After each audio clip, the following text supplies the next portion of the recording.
ነብዩ ሰለላሁ ዐለይሂ ወሰለም ወደ መካ እንደመጡ ወደ አንድ የቆየ ቀብር ሄዱና ተቀመጡ። ማውራትም ጀመሩ። ከዚያም እያለቀሱ ተነሱ።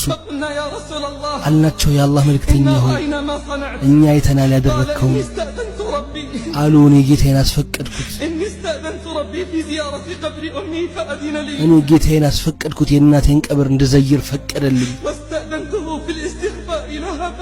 استغفار እንዳደርግላት አስፈቀድኩት አልፈቀደልኝም። ከዚያን ቀን የበለጠ ሲያለቅሱ ታይቶ አይታወቅም። ሰለዋቱ ረቢ ወሰላሙሁ ዐለይህ። አንተ እናትህን ያጣህ ሰው